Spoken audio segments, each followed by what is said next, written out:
Okay, welcome everyone. So the first thing is this is going to mostly be a live coding session, so I did my best for the fonts to be big enough, but I encourage you to come as close as possible. There are some free spots here on the left, so if you can see it, you are free to migrate during the talk. My name is Jacek Kunicki. I work at Software Mill. We are a software consultancy based in Poland. We write code like everyone here does, probably. But there are two things that I think are a bit unique about us. The first one is that we don't have an office at all, so everyone in Software Mill works remotely. And the second one is that we have a fully flat and transparent structure, including financial transparency. So there are no managers, we are all CEOs. And if you're eager to learn more about it, I think we'll be giving some short lightning talk later in the afternoon, so feel free to come there and learn more about how Software Mill works. Today I'm going to talk about Reactive Streams and especially one of the implementations, Monix. So we'll start with a quick introduction, a quick recap what Reactive Streams are, a quick summary of what Monix is. Then I'll describe the example that we are going to use today, and then we'll jump to the main part, which is, as I said, the live coding one. So there has already been a number of Reactive Streams talks yesterday, so this is gonna be just a quick recap of what Reactive Streams are. So if you imagine a stream processing pipeline, you know that you need to have some source of your data. We can generally call it a producer. We need to have a destination for your data. We can call it a consumer. There is a number of stages in the middle that do something with the data, and we have data flowing from left to right, from the producer through the stages to the consumer.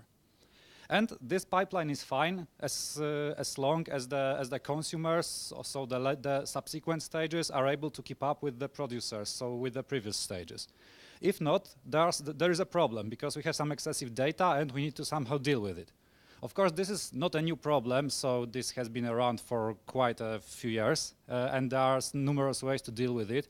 For example, if you think of networking hardware, so a bit lower level things, you have packets that are just being dropped if they cannot be handled. We can, of course, handle it in a blocking way, so the slower consumer can just block, and then the producer wouldn't be able to send any more data. And this results in a need for buffering. So then if the consumer is not able to accept some data, then the data needs to be buffered somewhere. And then we have, the buffers are not limited, so we may end up with an out-of-memory error. So what Reactive Streams tries to do is to propose a standardized way to solve this. And this way is called back pressure. And back pressure is basically a way for a slower consumer to tell the faster producer that you need to slow down. And how it is done by this communication model where the consumer is requesting data from the producer, and the producer is just not allowed to send more data than requested. So this is, and it's important in the Reactive Streams approach that this needs to be done in a non-blocking way, because it's easy to do it in a blocking way, but non-blocking is the way that Reactive Streams are trying to solve it. So this is like a general idea. Of course, every implementation of Reactive Streams, and there's a number of them, has its own naming for all these stages in the picture. So in Monix, the producer is known as an observable, so this is the source of data.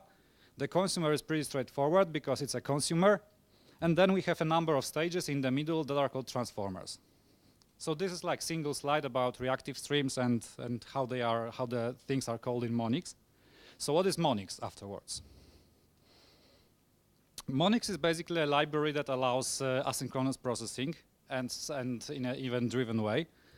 It has a few concepts that we'll be using. First one is a task. And task in Monix is basically something like a future in Scala, with the main difference that the task is lazy. So in Scala, if you create a future, I mean, when you call future apply, it starts a new thread and the computation begins instantly. And well, that's how it works. The task, on the other hand, is async. Lazy, not async, async as well. But this is basically a description of a computation, but it doesn't do anything until you explicitly run it. The other thing that you can find in Monix is something called coeval. We won't be using it, but this is just like an overview of Monix. And coeval is something like a lazy val or a by name parameter. So this is a way to do lazy evaluation in Scala. And the difference from a lazy val or by name parameter is that we have a type representing the lazy computation. So this is like lazy, but lifted to a type level, which can have some advantages. And last but not least, there are observables, which are the part of the Reactive Streams implementation in Monix, and observables are actually the thing that we'll be using heavily today. So this was for Monix, and now just a quick look at the use case that we'll be dealing with today. So we'll be importing data, some very simple data from gzipped files that contain lines consisting of two things. There, in every line there is an ID and a value separated by a semicolon, and it may happen that in some random places the value won't be valid, which means it won't be parsable to a double. So you can notice that every pair of lines in the files is going to share a common ID. And what we are going to do next is to compute an average value for the same ID. So we'll be taking every two lines and then computing the average. And eventually we'll be storing the data to some data store. In this example it's Cassandra, but it can be virtually anything. So that was for the introduction, and let's now see how we can actually implement it. Once again, if you cannot see the code in the back, I'm not, well, I can make it bigger, but there are still some places here, so it would be better if it just could come here.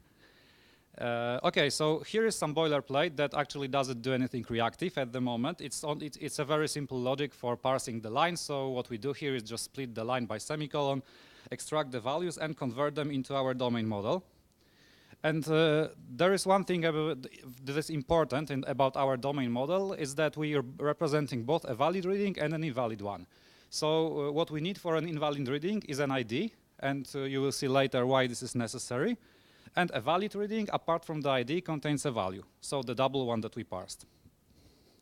So once again, this simple parse line here, what it does is basically, it describes an ASIC computation, because it's a task, that parses the line and converts it to our domain model.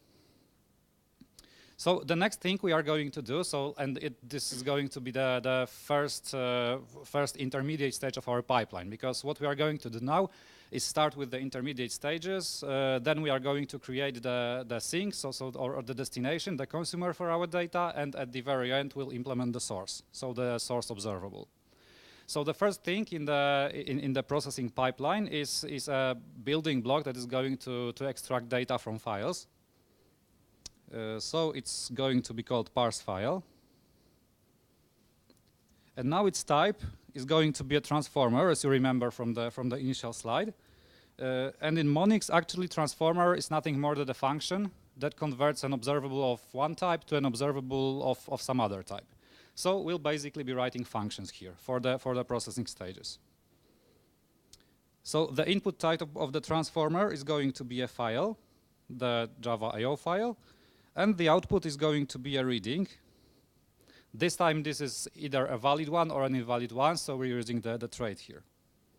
Okay, so since this is a function that converts one observable into another, so we're going to use the underscore, which stands for the observable of file. And now we need to process the files.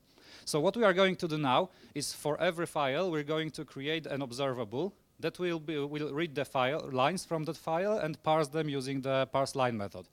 So starting with an observable of files, we'll have a number of observables, because for every file there's going to be a new observable.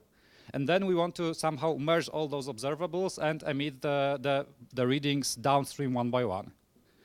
So what we actually want to do is to map the value to something and then flatten it. So we're going to use flatmap for that. And we're going to start with a file. Now, since, of course, we're not going to read the entire files into memory at once, but we'll be streaming them, we need some readers. So there is a bit of boilerplate that we need for creating the reader using just the Java IO classes. So this is our reader, and now having the reader in place, we can start building the observable, so the observable that we're building for the given file. So we just start with observable.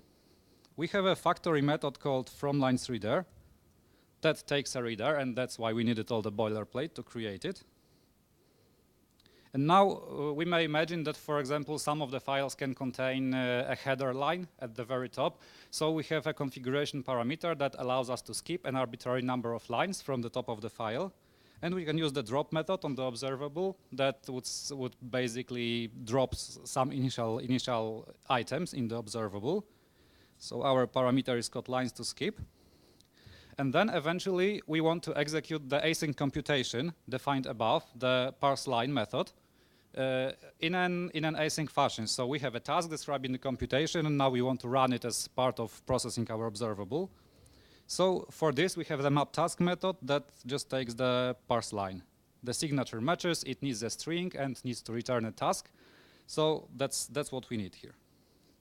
So once again, what we did in this stage, the first intermediate stage of our pipeline, is to take an observable of files. For every file, we're creating a new observable, and then we are transforming this observable into a task representing a reading in our domain model, and eventually we're flattening all the observables so that the readings are emitted downstream one by one.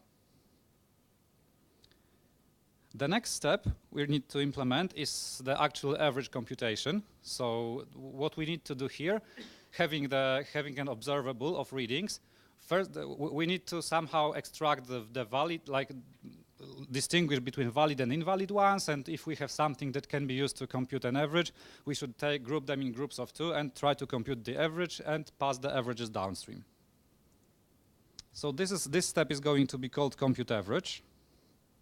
It's once again going to be a transformer, so a function that converts an observable into another observable. So its input is going to be a reading, which is the output type of the previous step, and its output is going to be a valid reading because we want something that we can store into the database. So our database is going to have an ID column and a value column, so we need a valid reading to be emitted downstream and to be stored in the database. And now please notice that this step and the previous one, those are just vals, and those are just definitions or recipes how to process the observable, so they don't do anything by themselves. It's at the very end that we'll be taking them and assembling the entire pipeline and running it. So all the things that I'm writing now are lazy. So those are just recipes, they do nothing until we run them. So as I said, to compute the average, we'll be grouping our readings, valid or invalid one, in groups of 2. For this, we have a method named buffer tumbling. It's not grouped, it's buffer tumbling, but what it does, it actually creates groups of a given size and passes them downstream. So in our case, the size of the group is going to be 2 because those are pairs. And now what we want to do is to compute the average asynchronously. So we have a map async method for that, which has two lists of parameters. The first one is a single one. Actually, it takes the level of parallelism, which determines how many computations, async ones, will be run in parallel.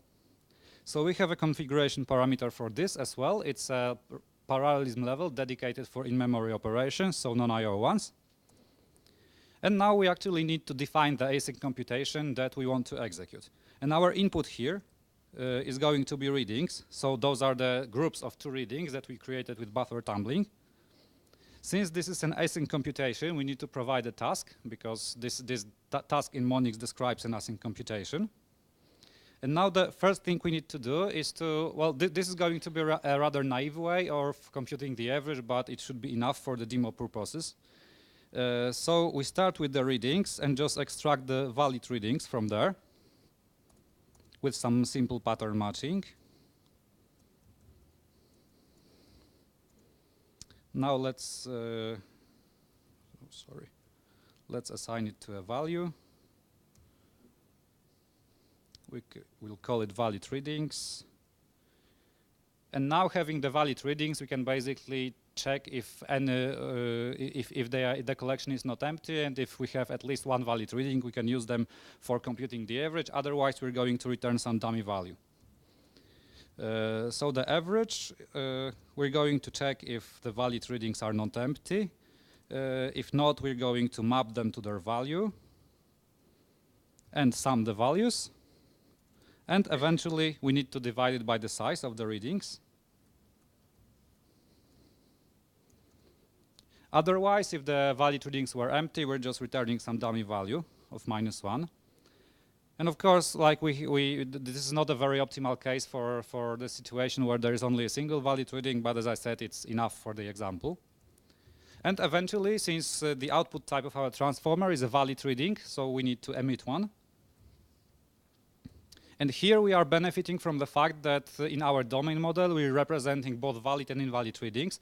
because we are safe to just take the first reading from the readings collection from the group and use its ID, because even if it was an invalid one, it still has an ID, and we can just use it. We don't need any sophisticated logic for checking what the ID was. So we just take the readings, take their head, and take its ID, and use the average here. So this is for the average computation. So once again, to sum up what we did here, we took an observable of readings, either valid or invalid ones. Then we grouped them in groups of 2 using buffer tumbling. Then we used map async to apply an async computation, to apply some description of async computation, which is actually computing the average. And to compute the average, we extract valid readings, and if there is any, we just use some dummy way to compute it and pass it downstream. When there is no valid reading in the group, we just emit a dummy value of -1. So the next thing I want to show is how you can combine two intermediate stages, like those that I implemented, into a single one that can be reused later, perhaps. So let's call this step process single file, and it's still going to be a transformer whose input type is going to be a file, and its output type is going to be a valid reading. Now, if you remember, we had a similar one that was called parse file, but its output type was a reading, not a valid reading. Here it's a valid reading, so it's a different one. And this one is pretty simple because we just use the transform method on the observable to which we can provide a transformer. So we just provide parse file, and then we call transform once again, and we provide the compute average transformer. So this is pretty simple, but may be useful at sometimes, because you may want to convert a number of transformers into a single one so that it can be reused later. So now we have implemented the middle part of our pipeline, and as I said, we'll be starting from the middle, then implementing the consumer, and then the source observable. So now it's time for the consumer. It's going to be called store readings. And now it's not going to be a transformer anymore because it's a consumer.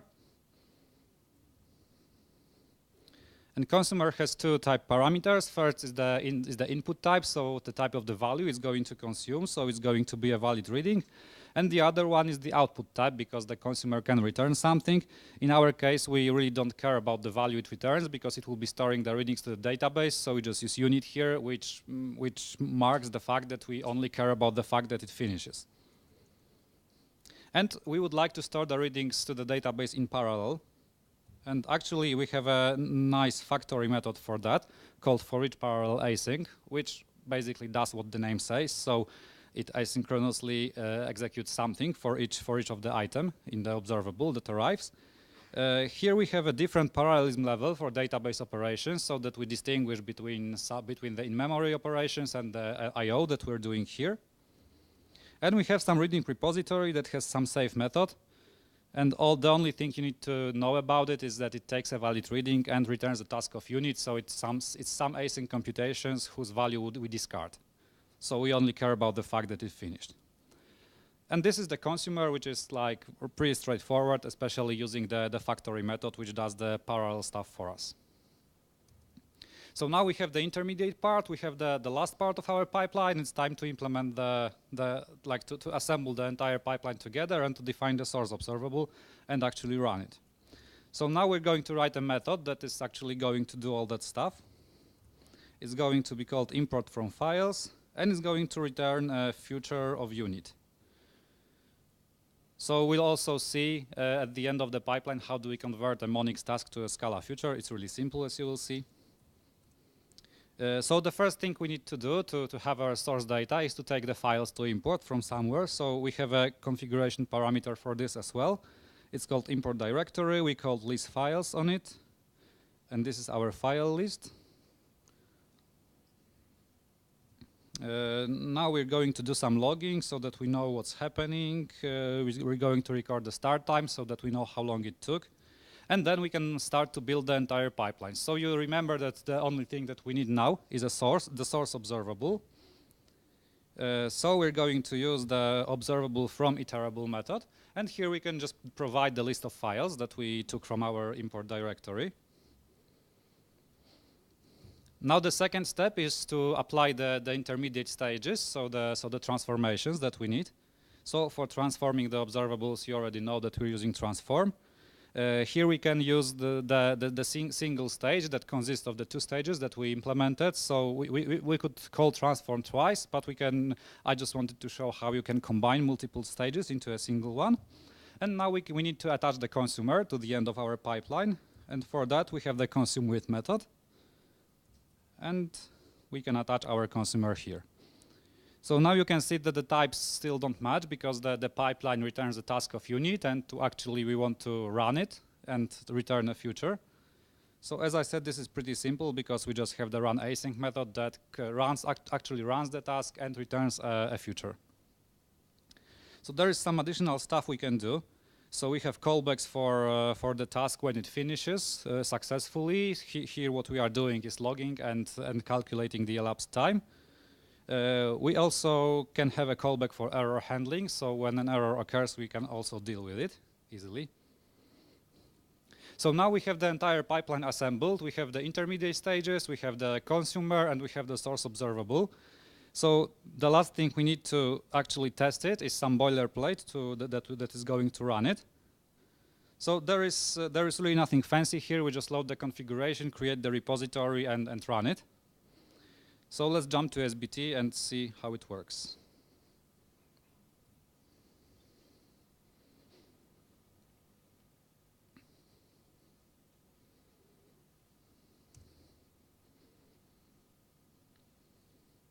And you can see that the compiler is not happy yet.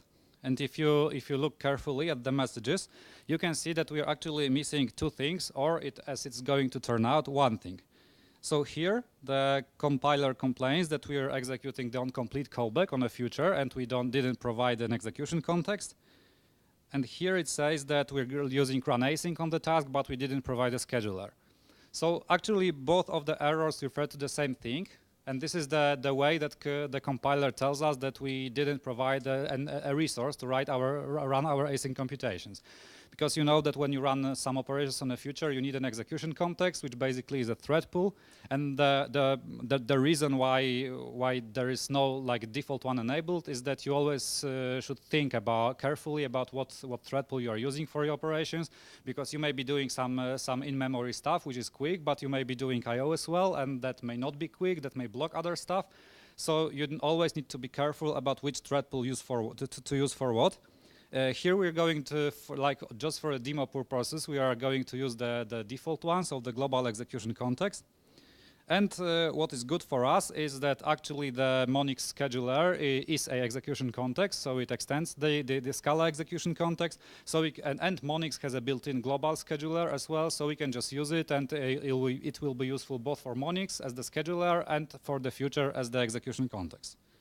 So once again, you shouldn't be doing that in production, because using the global execution context for everything may cause you trouble. But here for the demo purposes, I'll be using the default one.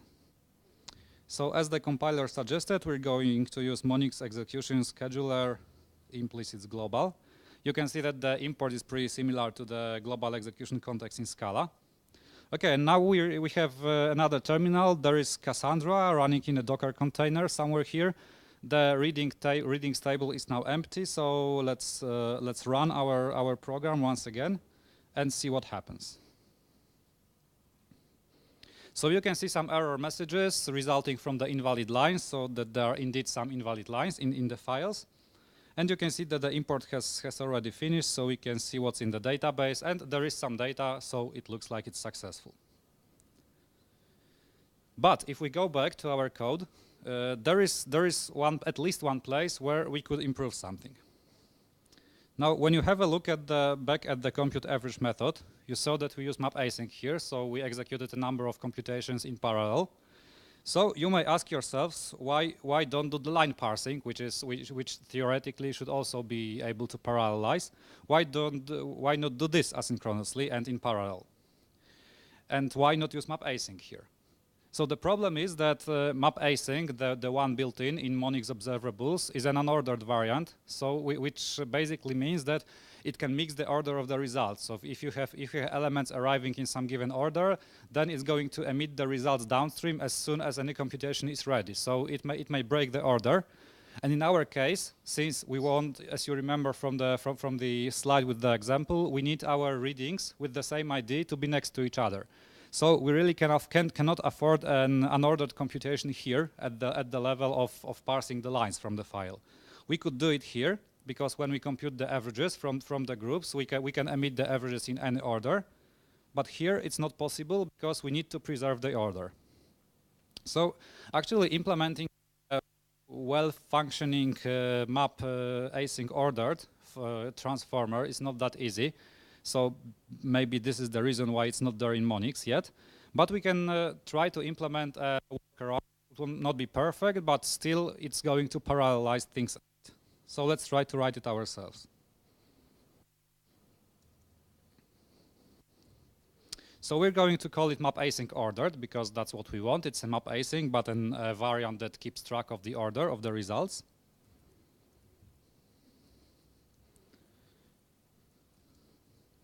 It's going to have two type parameters because eventually it's going to be a transformer that transforms a single observable into another one. And we need a def here. So it has two type parameters, and its signature is going to be similar to the one of map async. So the first parameter is going to be the parallelism of type int. The other one is going to be the description of the async computation that we want to perform. So we already know that in Monix an async computation is represented by a task. So we need a function that takes type A and returns a task of type B. So this is the actual conversion operation that we are going to do. And we want the output type to be a transformer from A to B, so that we can use it as a part of our pipeline as we use the other transformers. Okay, so we're once again starting with an observable of type A. And then what we want to do, well, first of all, we want to map the items of type A to the tasks of type B, so to apply the description of the async computation. It's important that we don't compute anything at the moment, but we just apply the transformation. So we're going to map the observable with the function f, which is going to give us an observable of type task of B. So now we are going to have an observable of task of type B, and what we want as a result is an observable of B. So we need to do some intermediate processing. And before we do it, we need to apply the parallelism. So we want to group the tasks in some groups that we are going to execute in parallel. So we're going to use buffer tumbling once again for grouping the tasks as we did in the average computation. And now we're going to use flat map, and you'll see why in a second. So here in the flat map we start with tasks. So this is a group of tasks of size parallelism. So those are the tasks that we're going to execute in parallel. And now the actual parallel execution is going to be covered by a method called taskGather. Oh, sorry, it's tasks. So let's assign it to a val. Let's call it gathered. And let's see what the type is, just to be sure. So the type is a task of sequence of B. So we started with a sequence of tasks, and we ended up with a task containing a sequence. So if you use Scala futures a bit, you may notice that this is similar to future sequence. But actually in Monix there are three variants of the sequence operation on tasks, and the gather is the one that is in the middle, so to say. So what gather does, it preserves the order of the results. So that's what we want, but it may not preserve the order of side effects that are caused by the task that we are executing. But here actually we don't care about the side effects. We care about the result of our computations, so we're safe to use it. The other variant, like the safest one, is called gather unordered, and it takes care of both the order of the results and the order of side effects. And the least safe one is called task sequence, and it basically can do the orders randomly. So it wouldn't preserve neither the order of results nor the order of side effects. And here, once again, what gather does, it keeps the order of results, but may not keep the order of side effects. But we don't care about the order of side effects, so that's the most optimal that we can use here. So now we have a task of sequence of Bs, and we want an observable of B. So we still need to do some conversion. And for this, we're going to use the observable from task method and pass the gather task, so the task with the sequence of Bs. Now we ended up with an observable of sequence of B. So the last thing to do is to flatten the observable so that instead of an observable of sequence of Bs, we're gonna get an observable of Bs. So we can use flatmap for this once again. And here the flatmap requires us to provide a method that is going to convert a sequence of type B to an observable of type B. And we've done this before. We know that this is observable from iterable.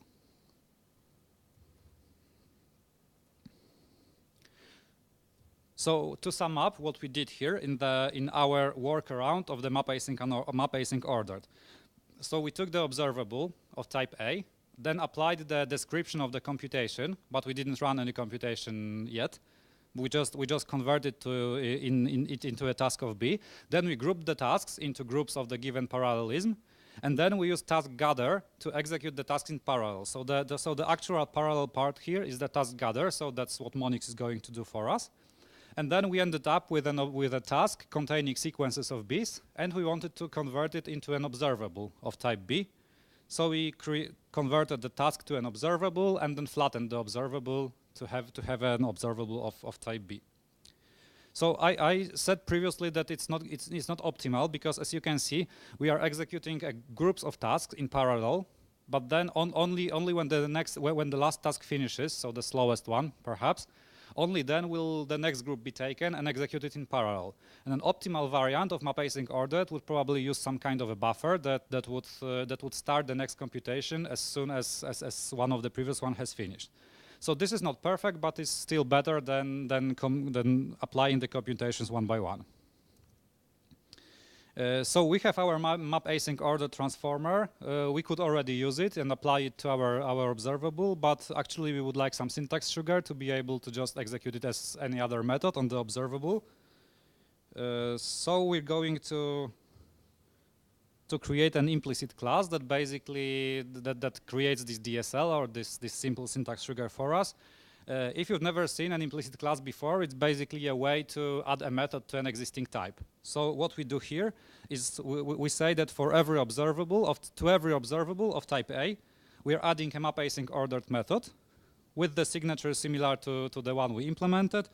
And what it actually does, it takes the observable and it calls transform using the method we just created.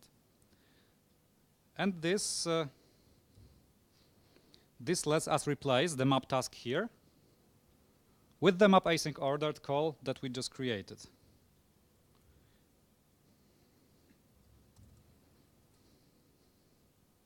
So you remember that the signature is similar to map async, so we need to provide the parallelism. This is an in-memory operation, so this is the non-IO parallelism we already used. And here, of course, we're once again referring to the parse line method because we're still executing the logic, but this time in our worked around ordered version of map async. Okay, so let's clean the collection and see how it works. You can see that here the execution time was like around 4.5 seconds.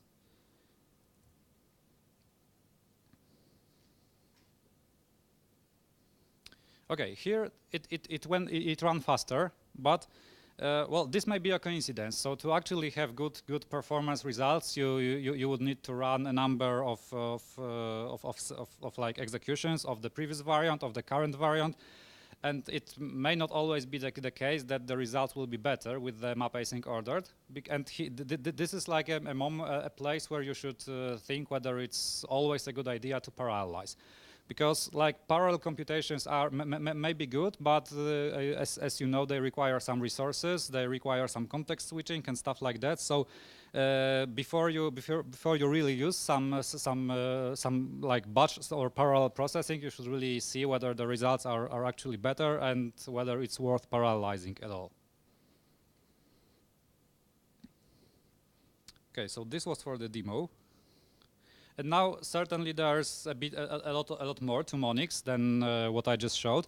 There are, for example, some built-in consumers that can do a lot of stuff. They can just signal completion, they can do some aggregations, that can do some tests, folding, stuff like that. Monix also supports multicasting, so which basically means that you can have multiple consumers attached to a single observable. There's a number of policies, like how the consumers are connected to this observable, whether they see the elements from the beginning of the world or from the moment they connected to the observable. So this is like there's a lot of stuff here. And there is of course also docs for Monix, and actually here I gave you a link to Monix 2.0, but Monix 3 is just around the corner. There is a release candidate version already, so it's going to be released, I hope, soon. If you used Akka Streams before, and if you would like to see how Monix compares to Akka Streams in terms of the API, in terms of the internals, I wrote a blog post series about it, so feel free to visit it. There will be a link at the very end as well, so you don't need to note it down now. Here is some commercial from us. At Software Mill, we curate a weekly newsletter called Scala Times, so if you haven't already read it, please have a look. This is like no commercial, just pure Scala stuff, so a lot of interesting things there. Okay, and that's all I had today. If you have any questions, you can ask now, you can catch me later. Under the link here, you have all the resources, so the GitHub repository with the code, the blog series, and some ways to contact me. Thanks for your attention.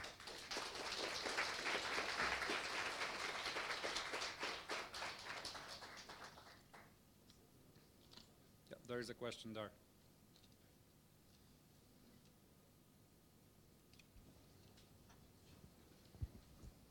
Thank you very much. I have one question about semantics. Can you do, for example, an exactly once or at least one semantic with Monix? But in what terms exactly once? So you mean in terms of processing the items? Yeah, for example, you have some transformer inside your stream that could fail. I don't know about due to some external. Well, so as far as I know, there is no built-in support for something like that. So you probably will need to handle that somehow inside the transformer. So either apply some retry policy, but I don't think Reactive Streams like as the specification actually supports something like that. And since observables just implement the specification, so they are more around back pressure and around the stages communicating to keep things smooth. I didn't hear and I didn't see anything like that. So I'm not sure anything like that exists, and I would say that you rather need to deal with it inside the transformer. Okay, I don't know too much about Reactive Streams, so maybe that was only my lack of knowledge. Well, it's like the at least or at most something delivery is rather queue-related, and Reactive Streams is, well, they are not too similar to queues. So this is not like a queue-like behavior, but rather like a pipeline-like behavior where you just have some way for some internal way to make the data flow smooth, so that the stages are not blocked by each other. So, but it doesn't really behave like a queue. So I think the like delivery guarantees is not a thing that they covered here in the Reactive Stream specification. One more question here.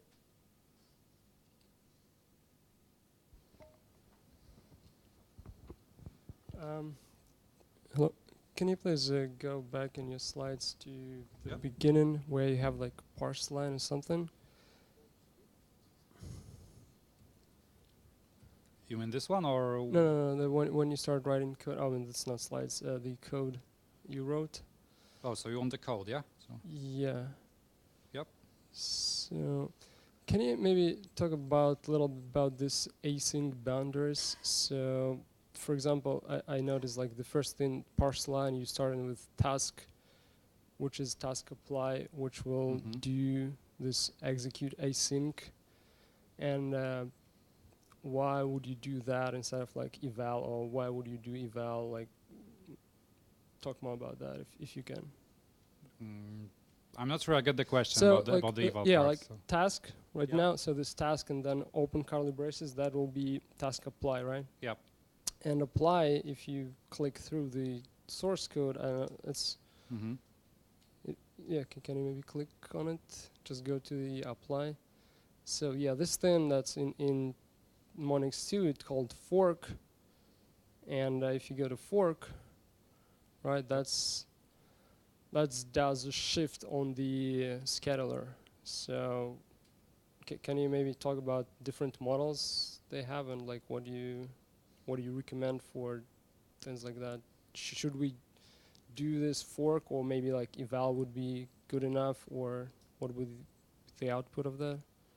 So actually, I'm not sure I would be able to answer this because I never dug that deep into the schedulers. Like I know all I know is that you can set async boundaries, and there are like a number of ways to interact with the scheduler, but I don't really feel like powerful enough to describe it. So that's okay. Sorry for that.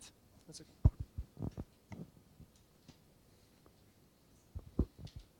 Hi. So, first of all, I want to say thank you for your software mill and open source contributions, because it's great libraries.